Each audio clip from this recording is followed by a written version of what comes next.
Tonight on Elon Local News. Crime alert. Police restrained a man outside Mill Point last night. What you need to know about the incident. This is what leadership looks like. Heating up. College students speaking out as world leaders make big climate change promises.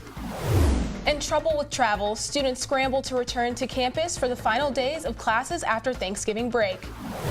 All that and more. Elon Local News starts now. Live from the Jane and Brian Williams studio at Elon University School of Communications, you're watching Elon Local News. Well, good evening, and thank you so much for joining us. This is Elon Local News. I'm Baylor Rodman. And I'm Chloe Franklin. We begin this evening with an ENN alert. Town of Elon police are currently investigating an incident outside the Station at Mill Point neighborhood yesterday afternoon.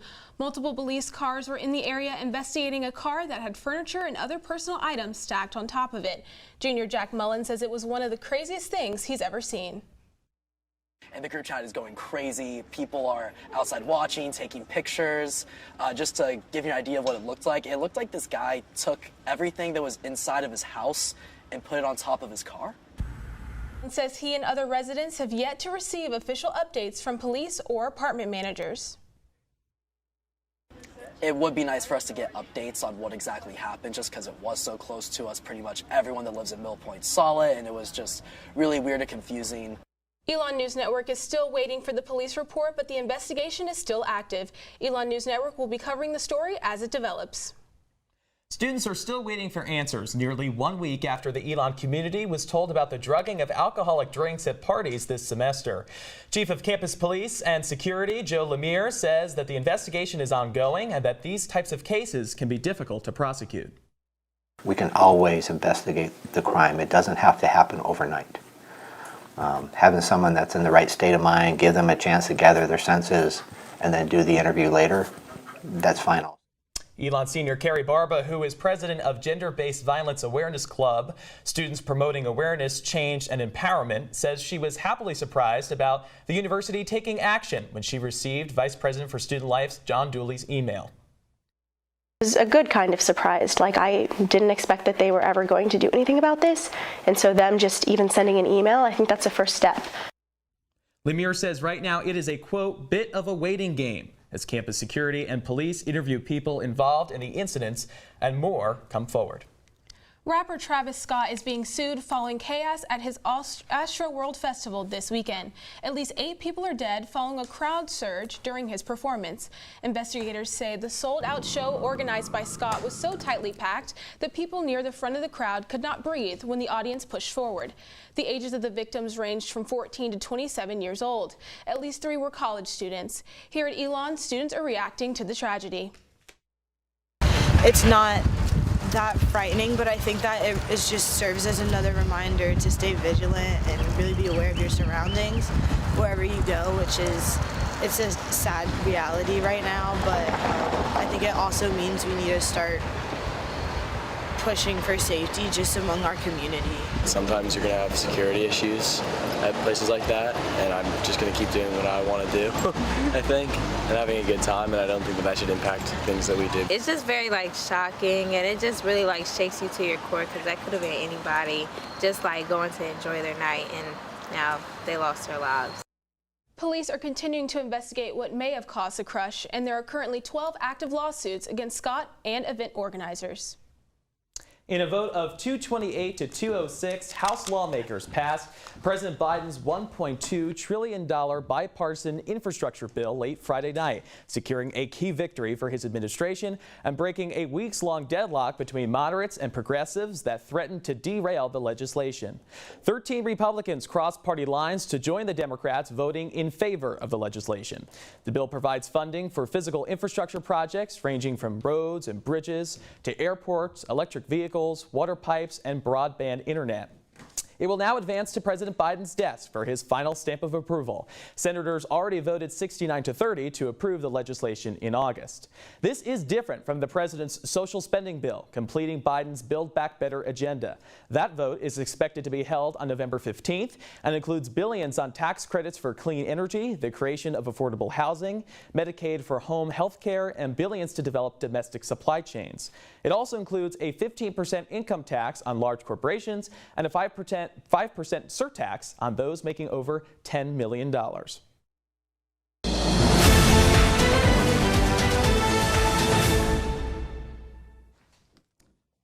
And joining us now live in studio is Mayor-elect of the town of Elon, Emily Sharp. Madam Mayor-elect, thank you so much for joining us in studio. Yeah, thanks for having me back. So first of all, just reactions to the win. I'm just really honored. I think that municipal turnout is always pretty low, but it was pretty good for municipal turnout, and I'm just really thankful and honored to be selected as the next mayor. Absolutely. So I want to talk quickly about Biden's infrastructure bill, actually, because the last time you were here, you talked on October the 12th, you talked about how 40% of our land is not taxed. We're providing services to 12,000 individuals for a budget with 6,000. And he said we needed to find more of those creative revenue sources for the town of Elon through some state and federal resources. And I'm wondering, is this infrastructure bill one of those resources, do you think? I think we'll have to see what comes out from the federal government in terms of how states can allocate those funds and if municipalities will receive any of it, similar to like the American Rescue Plan. But also looking at USDA grants and other grants that might be available for communities like ours. Absolutely. So how do you see Elon moving forward? Again, you said raising taxes in the town only gets you so far, but $60,000 isn't a whole lot when you go ahead and do that. But there are some resources that are needed when you're providing, again, for 656 acres of untaxed land at the university. Yeah, I mean, I think that we just have to be creative and looking for those grant opportunities, but also looking at what our residents want, and based off of what they want, how are they willing to pay for it? And I think that those are going to be really important conversations. So I know you're on the neighborhood coalition with students and residents. Is this something you hope to advance further? And I know the last time you were here, you were talking about really get the university engaged. You said that the university is at the same time the best resource. Is one of the best reactions that you hear from students, but also can be, or from community members. Yeah. It's the best thing that they like about Elon, but in some cases, one of the worst things at the same time too. So how do you hope to really bring everybody together on that? I think that conversation is key. So getting out there, being among the people, if that's the students, the full-time residents, our retirees who live in the town, I think that's going to be one of the key things that we get out there and do, and finding those opportunities. And, also finding ways to bring us all together. I think that that's really important, and so that we can build relationships so that it's not the students separated from the full-time residents, from the Twin Lakes retirees, that we are all one Elon, and that's my goal. Absolutely. All right, well, we're really just getting started. We're going to go to a quick commercial break, but you're joining us on the other side, so everybody stay close. Elon will return after this. And coming up, how students are speaking up against a climate conference in its final week. Here's to the things that can keep us safe. Those we use all the time with hardly a thought. Those that are silently standing by to save our lives. And now, those that we carry with us everywhere we go.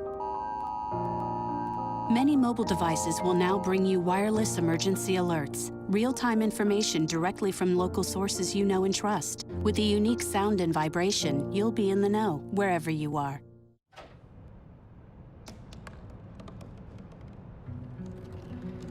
They said I couldn't dream. Called me a piece of trash and swore that's all I'd ever be.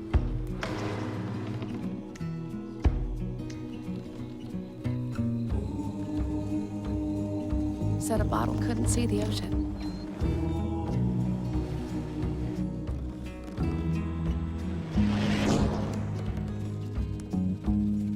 Give up. Go back to the dumpster. But I didn't listen. I made my way.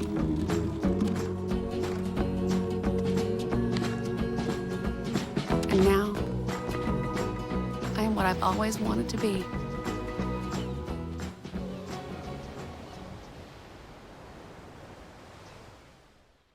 Hamilton was adopted from a rescue in 2008.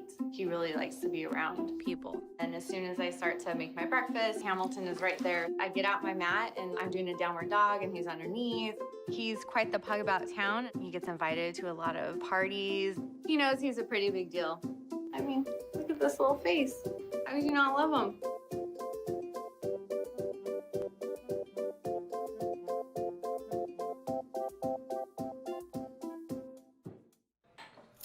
What do you think you're doing, Kevin?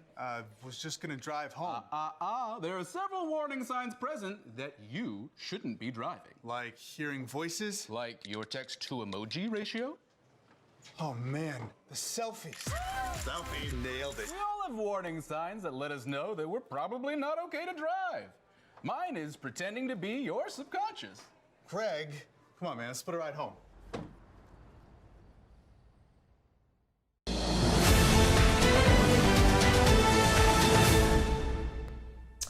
And we're back with the mayor-elect of the town of Elon, Emily Sharp. She's set to be sworn in on December the 6th. So we were talking a little bit about community and student relations. And I know that you've previously said that COVID has really improved that a lot.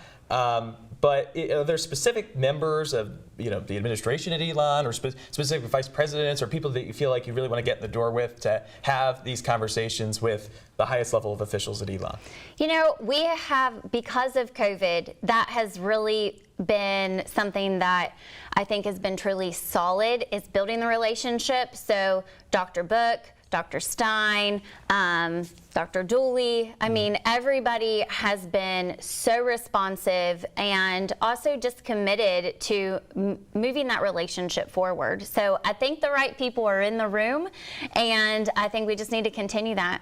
Sure. So, I guess what are you going to do to start to prevent, really talk about and address some of these tough parts of Elon, right? And I think one of them can be in terms of the lack of faith, I think, in the vaccine. We're seeing that pretty broadly around the Alamance County community. I wonder how you're seeing that in the town of Elon as well. The university is a pretty highly concentrated, highly vaccinated population. We've been sort of limited through other things because of the surrounding area as well. Yeah. And I'm wondering how you plan to tackle that issue. I think that the best thing that we can do is just provide scientific evidence to support the vaccine. As someone trained in public health, it's important to me. And, I've been a supporter of it all along.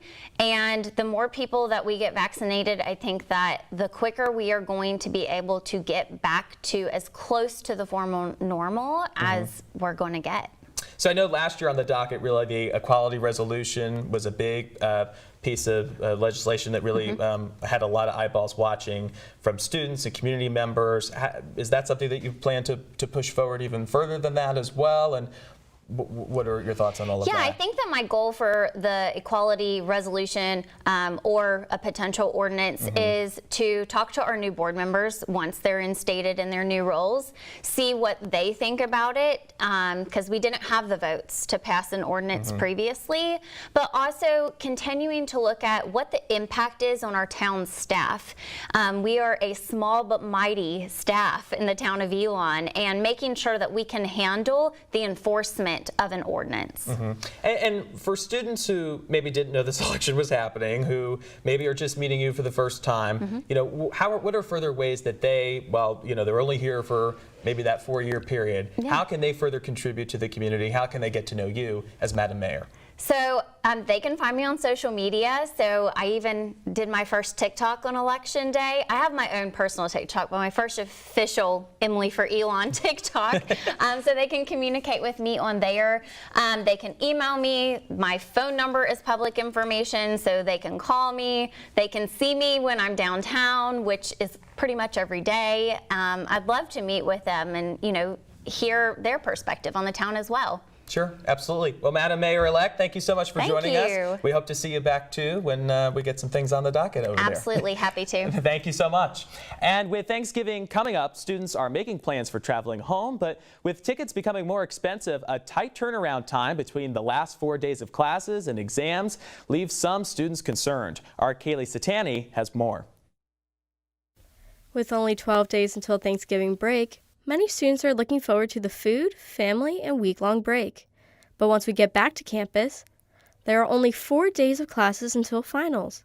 Sophomore Gwen Webster, who lives over 2,000 miles away in Boise, Idaho, says that having to travel back and forth multiple times within a month will cost her nearly $2,500 and wishes there was another option. I don't think that it is convenient at all to come back.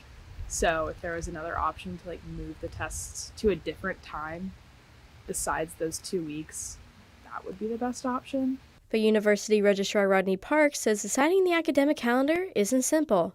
He says the process includes consulting student government and the Southern Association of Colleges and Schools, a governing body that gives accreditation to colleges and universities. It's not a one-person show. It's a lot of people that talk about it, and there's never a perfect scenario for every student, but we do try our best to accommodate as much as possible. Sophomore Shannon Button, who lives in Indianapolis, says that she can't come back to Elon until 2 days after classes resume because of the popular travel weekend. Flights were extremely inflated to literally just come back the Sunday before classes start. So I won't even be here for 2 of the 4 days of classes. It's just very inconvenient. Kaylee Satani, Elon Local News. Park says students who are struggling to return to campus for the 4 days following Thanksgiving should reach out to their professors. Elon will host the next Spirit and Pride speaker event this Wednesday at 12:15 p.m. Robin Henderson Espinoza is a non-binary and Latinx activist and is set to speak about the intersections of queer justice and anti-racism. You can RSVP by emailing spiritandpride@elon.edu. Director of Residence Life at Elon, Marquita Barker, will be leaving her role here to become the Vice President for Student Development at Knox College in Illinois. Barker says she will continue working at Elon through the end of this semester and told Elon News Network, quote, "I credit Elon with helping me understand what it means to be a student-centered and developmental with the team of people I lead. It was a very difficult decision to leave, but the Vice President role at Knox College is a great new role and a great way to continue the work I love with student development." End quote. The United Nations 26th Conference of the Parties, or COP26, is underway in Glasgow, Scotland. Nearly 200 countries are represented in climate change discussions. Our Margaret Faust is at the conference and has more on the role young people are playing.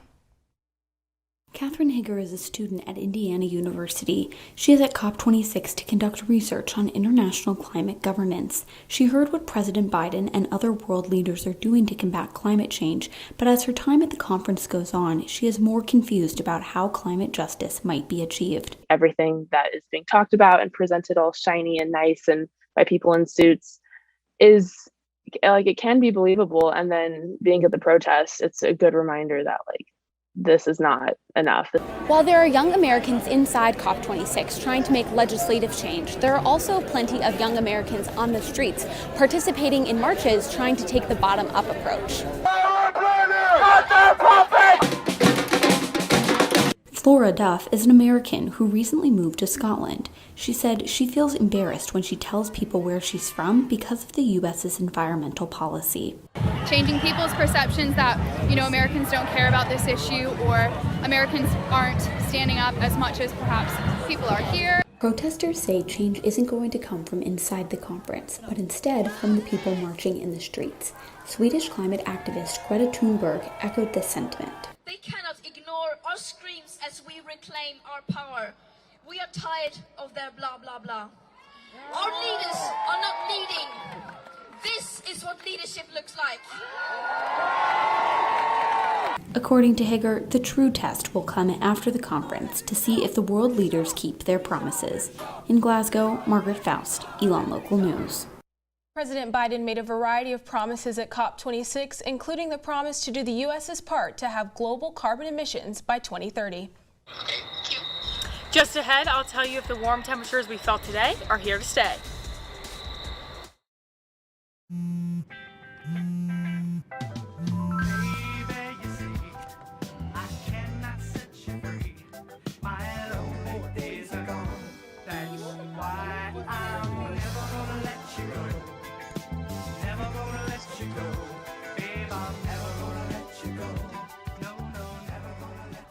Here you go. Thank you. Thank you.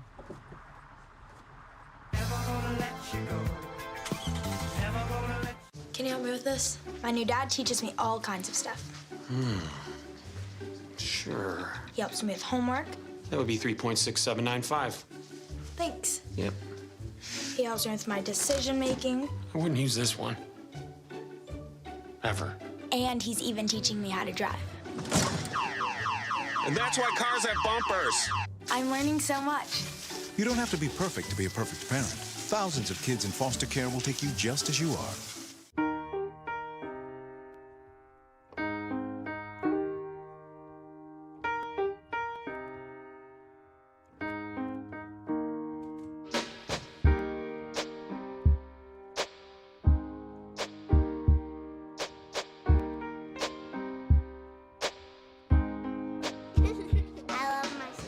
My heart doesn't see race. Love is love.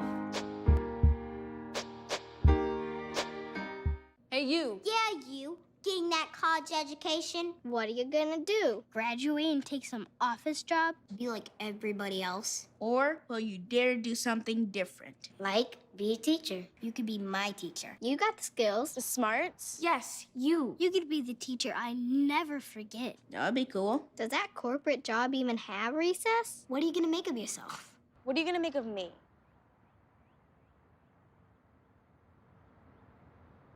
Bye-bye. Hi. Hoping for a crisp breeze to help keep you alert. Oh, he took a sip of water too. That'll probably help. You were probably gonna turn down the radio too, so you could focus, right? Probably okay isn't okay. Right? If you see a warning sign, stop and call a cab, a car, or a friend. I think the water line is what really drove it home. I blew on him.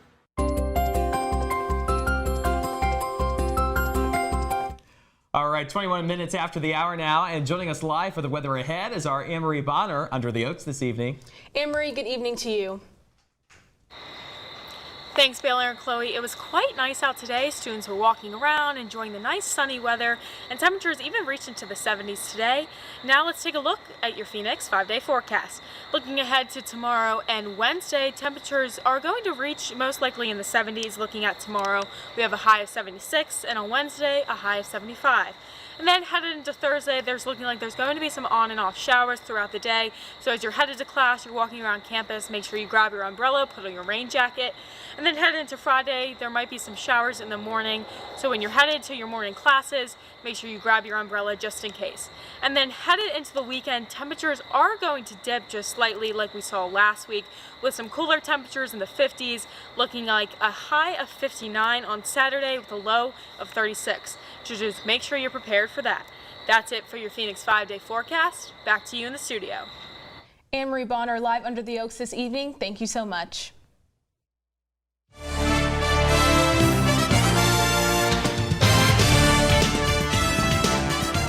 James Madison University is officially leaving the College Athletic Association in favor of the larger Sun Belt Conference. Live with us in studio is our Caitlin Rundle with more on the move and what it could mean for Elon. Caitlin, thank you for joining us. Yeah, thank you guys so much for having me here. Yeah, so talk to us a little bit about JMU's move to the Sun Belt Conference. Yeah, I think the biggest thing is that this is a move that they've been talking about for a while. It really started all the way back in 2009 when they actually started renovations on their stadium because the conference that they're moving to is part of an NCAA subdivision called the Football Bowl subdivision. So FBS has different seat requirements, so they needed to put more seats in that stadium. So all the way back in 2009, this is something that they thought about. They've been thinking about this move to bigger division for a very long time. They had a feasibility report done in 2013, actually, that said that they had everything that they needed, and they've really just been waiting for the right time. I mean, there's a lot of conference realignment going on right now. So there's an opening in Sun Belt, so it was a little bit of a convenience thing, but also they were ready for this next step. Yeah. I mean, they've kind of outgrown their time at the CAA. They've been a founding member, so they've been here for a while, and it was time for them to kind of go to greener pastures. Yeah, I mean, it's interesting to me because I obviously wasn't expecting any of this, not being as, like you, connected in the sports world at all. But to me, it came across as just a total shell shock, really. And I'm wondering what you think of it more so as an admission standpoint. And from Elon's point of view, you know, we're constantly saying we're a D1 institution, we're part of the CAA, we play schools like JMU, the University of Delaware, so on and so forth. Do you think this puts Elon essentially at somewhat of a disadvantage because we don't have one of these bigger schools to compare to? And what's the tone inside Sharson around that? It's a big conversation, I think, right now, because like I said before, JMU was a founding member, so they've been working for a while to create the CAA brand nationwide, and they've been a nationwide powerhouse for so long. So it is an interesting conversation to be had, but I was on the phone with Dave Blank earlier today, who actually said that he doesn't see it as much as a void that JMU has kind of left the CAA in. He sees it more as an opportunity for the remaining CAA teams. We are already seeing that with Elon Sports with the men's soccer tournament. Sure. Elon men's soccer is probably going to end up the 4th seed in the tournament. JMU is going to take the 3rd seed. Now that JMU is ineligible to play in that tournament, they have now taken that 3rd seed, and it's a great spot for the Elon men's soccer program to be in. So we're already seeing these changes kind of happening. Yeah. Well, definitely. Caitlin, thank you so much for joining us tonight. Yeah, thank you guys. And Elon Local News will be back in just a moment, so don't go anywhere. We'll see you on the other side. Stay close. Shuffling through a stack of resumes and you come to mine. This is it. First impression. My way in. But can my resume show you how I truly stand out? Like that I was studying, going to night school while working 2 jobs just to help my parents pay for groceries. Or being the first one to always step up. No, that's something you just can't put on paper. Look beyond the resume and discover new ways to develop great talent that is dedicated, hardworking, and determined like me. Open road, here comes the Heffley family. Whether it's a short trip or a long haul. Estimated time, 47 hours. They will beg. You're hungry? I'm happy to provide. They will plead. Deep fried butter on a stick. But whatever you do, don't wimp out. Now you're talking. Make them buckle up. He can't hurt. Remember, safety first. Cheese curls second. Are you orange? Jordan knows he shouldn't eat this entire bowl of nachos, but tonight he's earned that right. Because a few hours ago, in the middle of happy hour, he recognized a sign. Not from the gods or a bolt of lightning, but from a double heart, a kissy face, and a 4th ha in ha ha ha.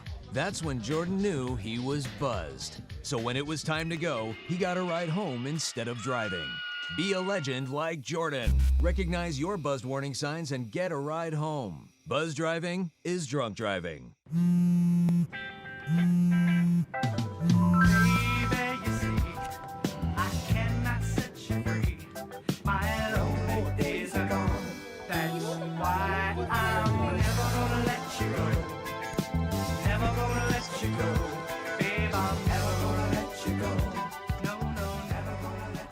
Here you go. Thank you. Thank you.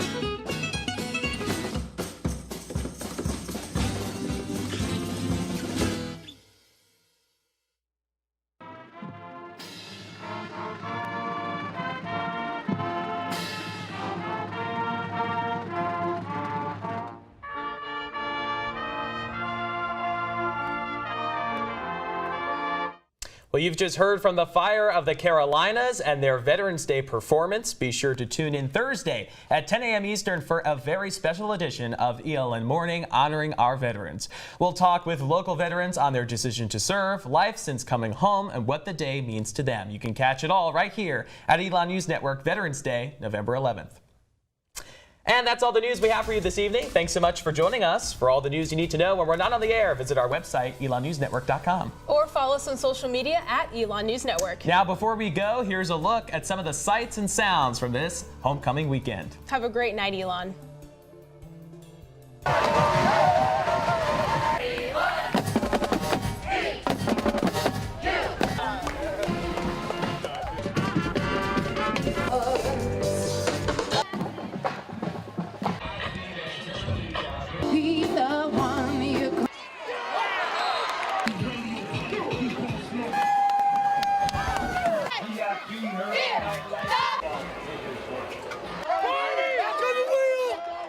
Anyone can visit the 2 kiosks located.